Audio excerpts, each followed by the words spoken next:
What's going on, y'all? It's your boy RedGame27, and once again, thank you for joining my channel. Before I get started, I just want to wish y'all guys a Merry Christmas, Happy Kwanzaa, Happy New Year's. I want to wish y'all a safe holiday because it gets a little bit crazy, especially on holidays. So I'm really wishing the safety for not only y'all, wishing the safety for your family, so y'all can continuously and live a happy life. And Merry Christmas, Happy New Year's, and Happy Kwanzaa.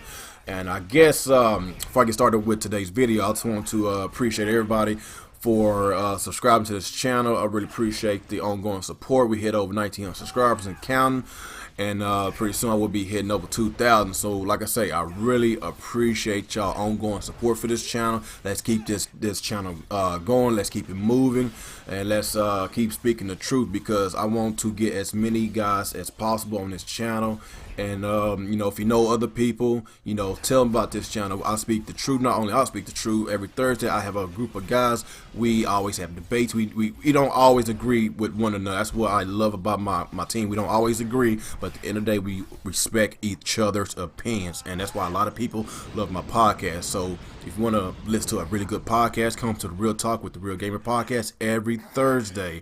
So I guess after that, I'm going to go ahead and get started on today's video. I want to talk about my top 5 games for 2016, and let's go and get it moving. Alright guys, I'm going to get started on my top 5 video games for 2016, and my number 5 video game for this year is Final Fantasy 15. Yes, this game had took me by surprise. I have never been into a Final Fantasy game ever in my life. I played it a little bit before, but it just wasn't for me. But since they westernized this game and they took the turn-based, you know, style out, it's kind of still in there, but I highly wouldn't recommend that. And you know, I love the fact you get to explore this very huge game. This is wonderful.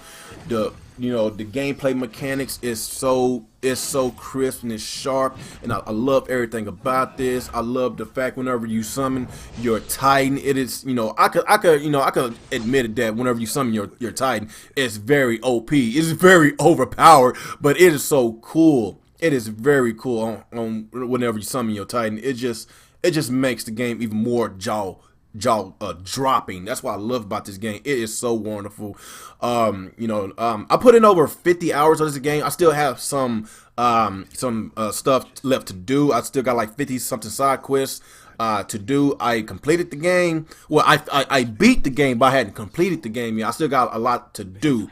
But this game is worth the purchase, and if you beat the game, I advise you not to trade it in, because they got some good things coming in the future with some DLC. There's going to be a MMO DLC coming pretty soon, so I'm really looking forward to that. This game has some replay value to it, so this game is really good, and it very well surprised me on why this game is on my top 5 list. The game is really good. And let's go ahead and go to my number 4. My number 4 video game of 2016 is Watch Dogs 2. Watch Dogs 2 is a really fun and addictive game, and I really enjoy every last minute of this game.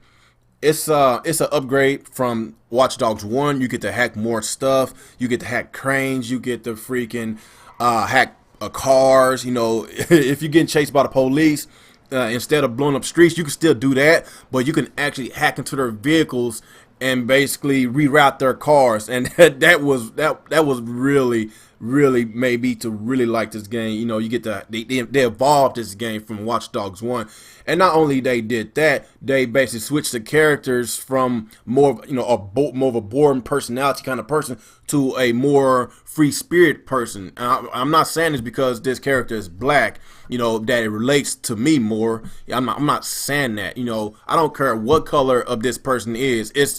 Is this person fun? Is this person enjoyable to play with?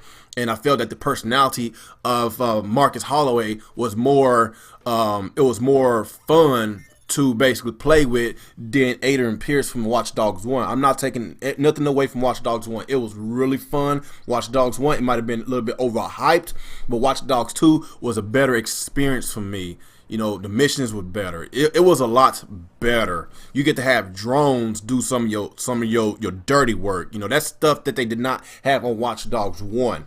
So that's why I had Watch Dogs 2 for my number 4 game of this year. It's really fun, and it sucks that the sales is not there like Watch Dogs 1, but you know, people is talking about, since Watch Dogs 1 was a little bit overhyped, it kind of killed the sales of Watch Dogs 2.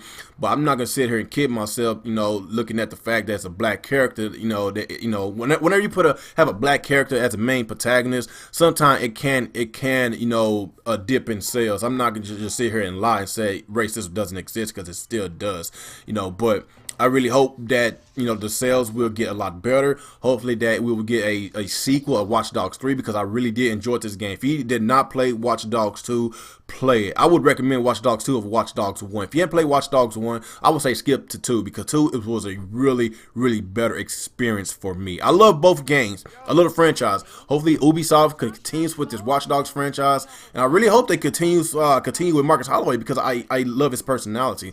So let's go ahead and go to my number 3 video game of this year. Alright guys, if there's a game that y'all just want to go straight to the action, sawing monsters in half, blowing them up and shooting them, and just have a lot of fun, I would highly recommend Gears of War 4. Gears of War 4 was one of the better games, in my opinion, of the franchise, and it was really fun. The experience is wonderful, from not only the single player but the multiplayer, especially with that horde mode. That gets really insane. You know, I love how they basically made the horde mode kind of really challenging, even though you playing against the computer, you know, you and 4 friends, but they did not make these AIs stupid. It is freaking fun, and it can get really difficult at times. But let's go ahead and go back to the single player. The single player was so awesome. I love how they implement new weapons, you know, like the drop shot and the buzzkill, and I love how they basically, you know, put a new move that we could basically do a charge shot, and you know, basically knock the enemies off balance, and and perform their own takedown. So that's what I love about that. And this game, it introduced basically a weather system that, you know, features 4 categories of the weather, and you know, from heavy breeze that grows into a violent category 3 windstorm that can affect your combat and weapon usage. So yes, this game evolved from the previous installments, and I really hate the fact that some of the media did not even freaking recognize the fact that this game had got better, but it got a lower score from the previous installments. I was like, look, this game looks, not only this game looks jaw-dropping as far as the graphics, this game is freaking fun, and I really enjoyed it from, you know, not from the previous installments of Gears of War. But it is what it is. It still was scored really highly, you know, a really good score. But I felt that it was kind of a biased deal that was going on. But I really hope that Epic Games can, not Epic, I'm sorry, Coalition is the one that did this. Epic Games did Gears of War 1 through 3. But like I say, this game is really enjoyable to play. If you had not played Gears of War 4, play it. If you never played the Gears of War series before, Microsoft got a really good treat for you. They include all the Gears of War games in this one, so you will save a lot of money just by buying this one game, and you will get the previous installments of the previous games. So I love the fact that Microsoft did that. And like I say, it is freaking worth the purchase. Matter of fact, Gears of War 4 right now, as I speak, is $30 right now at retail stores right now. So I advise y'all to pick it up right now before they, bring the price back up. So after that, let's go ahead and get to my number 2 video game of 2016. My number 2 video game for 2016 is Uncharted 4. The reason why it's number 2 is not number 1 is because that I felt that I had to eat a lot of popcorn just to watch the cinematic scenes. I felt that this game was more of a movie than a video game. That's why I kind of docked it a little bit, but it does not take it away from my overall experience of this game. This game is really wonderful. It's really good. It's not the best in the series. Everybody knows that number 2, Uncharted 2, is the best game of the series, and the reason why, because I felt that it was more of an action game than more of a story game. You know, it kind of reminded me of the Tomb Raider series. I'm not gonna lie, Uncharted 2 reminds me of my experience with Rise of the Tomb Raider. The reason why, because it's straight up action. That's what I love about Uncharted 2. But like I say, Uncharted 4, it can hold its own. Uncharted 4 was a really good game, but at times I had to eat a lot of popcorn. But the story was great. My experience was great with the game. And I felt that they took some keys from Rise of the Tomb Raider.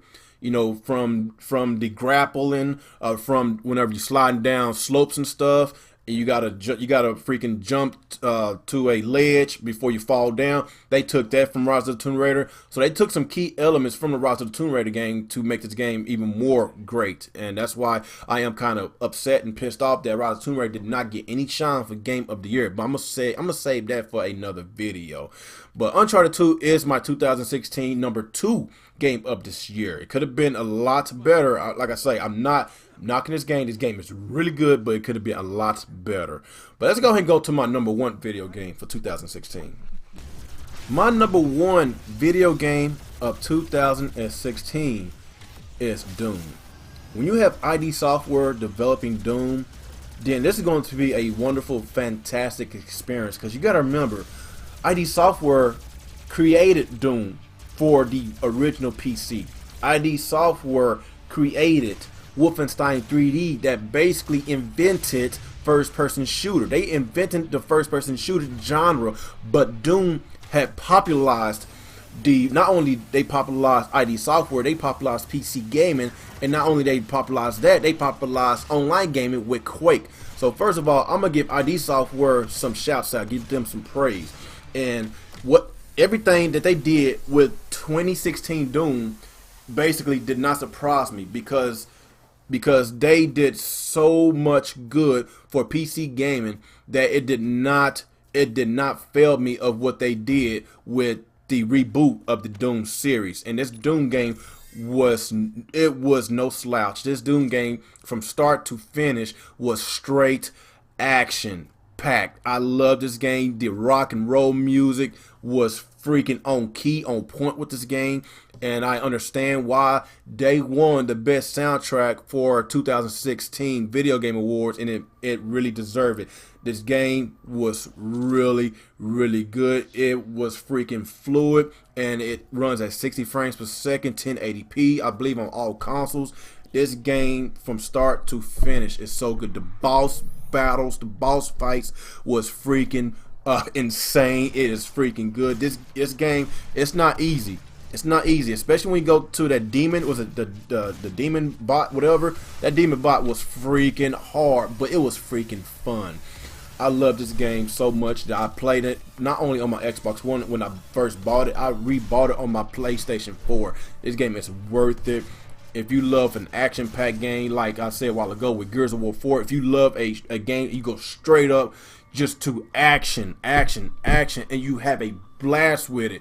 Doom is one of the better first-person games I have ever played in my life, and that's saying a lot, because I love FPS games. I love them, and I highly recommend this game to everybody. If you love first-person shooter games, Doom is the game y'all need to have.